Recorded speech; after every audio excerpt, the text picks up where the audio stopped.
Hi, Dr. Zakir Naik. My name is Sinto John. I work for RAK Ceramics as a sales executive. I'm a Christian and a strong believer in Jesus Christ as my God. I am well aware that all Muslims do consider Jesus Christ to a high regard as a prophet. My question is regarding the issue on prohibition of pork in Islam. My first question is, do you consider all the words of Jesus and the miracles performed by Jesus as mentioned in the Bible? And if so, let me explain to you one thing. The premise in which Christians believe that pork or no food is prohibited is from the gospel when Jesus says that whatever comes into you goes out of you, but what comes from your heart is what makes a man pure or impure. So if you consider that, then why do you think, and if you consider Jesus as a prophet, then why do you say that pork is prohibited in Islam? And if not, what do you think Jesus meant by when he said that?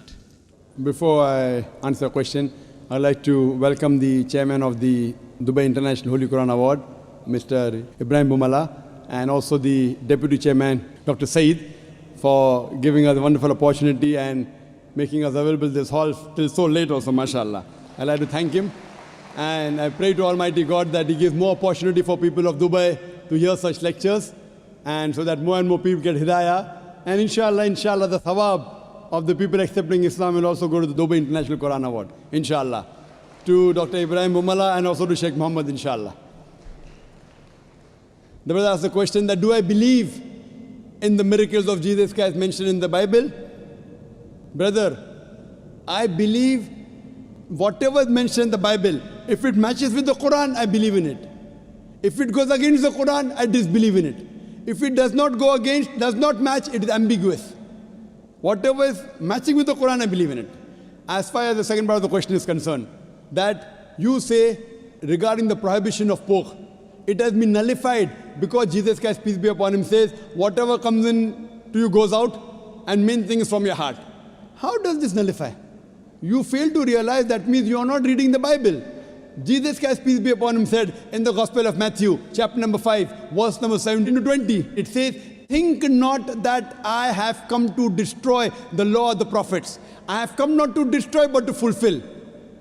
I have come not to destroy but to fulfill. Whosoever shall break one jot or tittle from the law, he will be called least in the kingdom of heaven.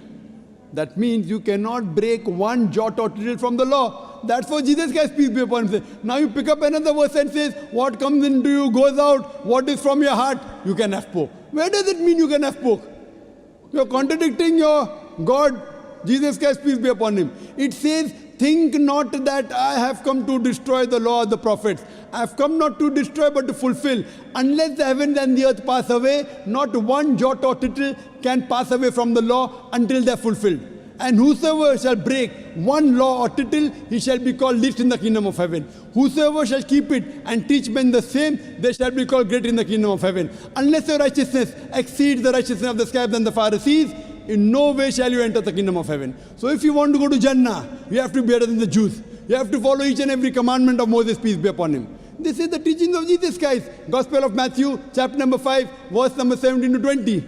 Okay, if that is so, then what do you think he meant when he said that whatever you eat comes in, whatever comes in out and goes out of you, what is from your heart is what decides what is pure or impure? It is simple. What comes in goes out. What's the problem in that? No, whatever you eat goes out. Is there any problem in that? No, it was asked in relevance when Jesus' disciples were questioned by the Jews that why are they not following the traditional ceremony of washing their hands before eating food.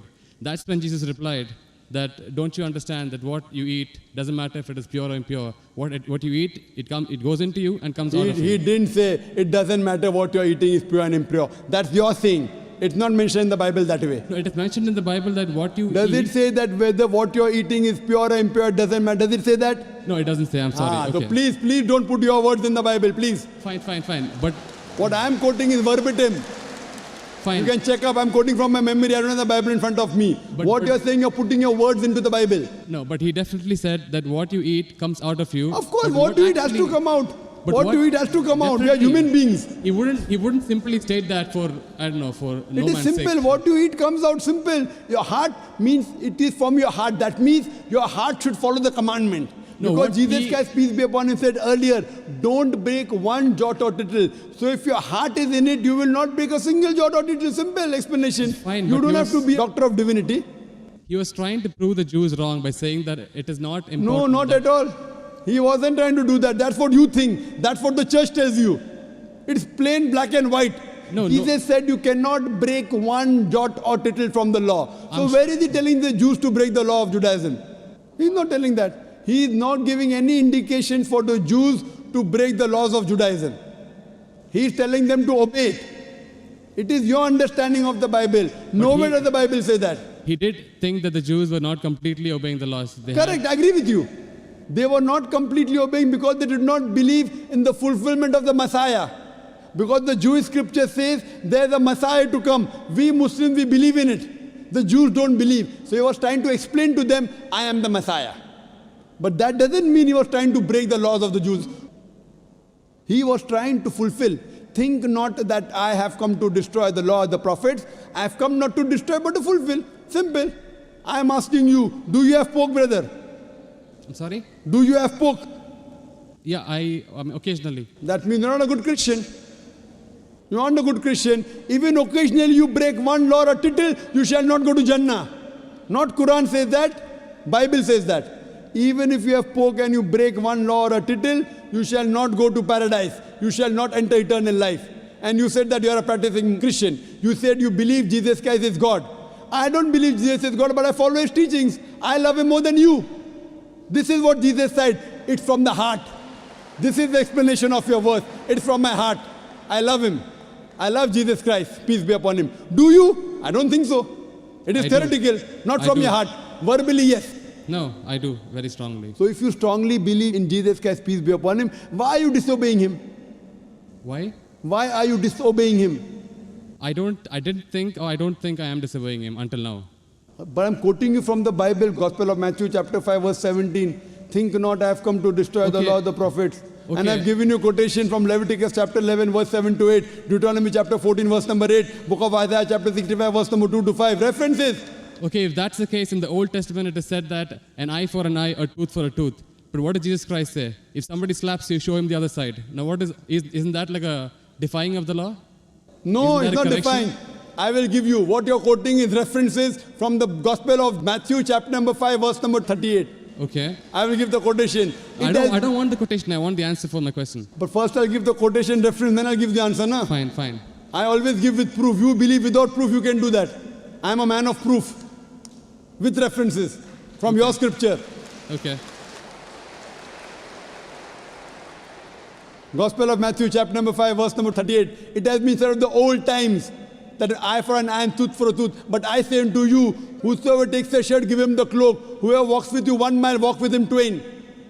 Whosoever offers you one cheek, offer him the other. That's it. It doesn't mean that he's going against it. But He's is showing there- it has been said of the old times. But those two laws don't correspond. They are totally different. They're totally against each other. But those things, what Jesus Christ, peace be upon him, said, it's trying to get remedy. People misunderstood. They misunderstood the law. An eye for an eye and tooth for a tooth means there should be justice. That doesn't mean someone by mistake, a child is playing cricket and if the ball hits the eye, that doesn't mean you break his eye. People misunderstood the message. He was correcting it. Same way how you misunderstood the message that Jesus said had pork. Where did he say have pork? It means that people misunderstood. They are following the law by the letter, not by the spirit. What you have to realize that it means that if by mistake someone is playing cricket and suppose the ball hits the eye, that doesn't mean that you have to take the eye of the boy. So you have to follow the law in the spirit. And you have to see the meaning of it. That's important. That's what Jesus Christ, peace be upon him, tried to explain. I'm asking the question, will you follow Jesus Christ, peace be upon him, law today? If someone slaps you on one cheek, will you offer the other? There are many people waiting in the queue. Will you do that? I'm sorry? There are many people waiting in the queue. Okay. Will you follow Jesus' law? If someone slaps you, will you offer the other? No, but that is wrong then. According to me, it is wrong. According to you, it is correct, na? You believe Jesus Christ is your God, peace be upon him. Yes. If someone slaps you, will you offer the other? So you can come on the stage here. We'll have many people slapping you. I didn't understand actually. It's not clear. That verse of the Bible also says someone slaps you on one cheek, offer the other. Yeah. Do you believe in that law? I do, yes. So if someone slaps you, will you offer the other cheek? Exactly. If I don't, that means I'm disobeying his laws. That's it. Okay, suppose if I tell that from today, everyone will come and hit you on the cheek. Maybe once or twice you'll offer. Will you offer always? Well, that depends on my depth of the faith. I mean, if I'm really strong believer, then I would definitely offer. Is any Christian worth the name born today who will keep on offering his cheek? I have not met anyone. Do you agree that 30,000 people here, 30,000 slaps, will you take? But believe me, there are really true believers who would. I am asking you, will you? Leave us others, will you? I don't know. That means not a believer. That's I what don't we know is the realize it question. is. I don't know is the Therefore, what answer. we realize that every prophet came and for remedy. Today, Muhammad Sallallahu Alaihi Wasallam has come and he said, depending upon the situation, if it is by mistake, an eye for an eye, tooth for a tooth is wrong. If it is required, sometimes you can offer your cheek, but not always. If you offer the cheek, where is justice? If that way someone kills you, you allow them to kill again. Is this justice? It's not justice at all. Depending upon the situation, you have to keep on changing. Therefore, I say that I believe in the teachings of Jesus Christ, peace be upon him, which match with the Quran. If it doesn't match with the Quran, what I say, it's an interpolation, it's a concoction, it's a fabrication. Because everything written in the Bible is not the word of God. According to scholars of Christianity, they say there are many interpolations in the Bible, there are many concoctions, there are many fabrications. According to Christian journals, they say there are 50,000 errors in the Bible. How many? 50,000. So therefore, I don't consider Bible to be the word of God. There are many unscientific things mentioned in the Bible. If you read the book of Genesis, I can give a lecture only on the contradictions, on unscientific things. I don't consider word of God. Do you consider Bible to be the word of God? Yes. Okay. Now, do in the book of Genesis, chapter number 1, Yes. verse number 16, it says, Almighty God created two lights. The greater light, the sun, to rule the day, the lesser light, the moon, to rule the night. Bible says the light of the moon is its own light. Do you believe in that? The light of the moon is? Is its own light. Do you believe in that? No. That you don't believe in the Bible. Bible says in the book of Genesis, chapter number 1, verse number 14, Almighty God, He created the earth on the third day, created the sun on the fourth day. That means the earth and vegetables came before and sun came later on. Do you know science, brother? I'm sorry? Do you know science? Yes. The Bible says earth came first and then came sun. Is it correct? I don't know. No. Scientifically, is it correct? The earth came first and? Then the sun came. Earth came on the third day, sun came on the fourth day. Is it possible? We know the sun is the parent body in the solar system. All the planets that revolve around the sun, they are the bodies from the sun. You know the Big Bang? Yes. So it is created simultaneously. But the Bible says earth on the third day, along with vegetables, sun on the fourth day. How can the vegetables survive without sunlight? Is it possible? If God can make it that way, why not? But do you believe in that? See, what God can do, but will God do something which is wrong? Illogical thing God will do. See, reasoning with God, I don't think it is in our scope. It is beyond our scope. It is not in your scope, but in the scope of human beings like me. God has to be logical. You can't be illogical. Then if you say illogical, then you believe every monkey, any stone, any tree is God. But what What our brothers in India do. Everything is God for them. And then you say, don't argue with God. Don't reason with God. So then you start worshipping the stone also. Brother, you can't be illogical. Seek ye the truth shall free you. Thank you. So hope you seek the truth, brother. Sure.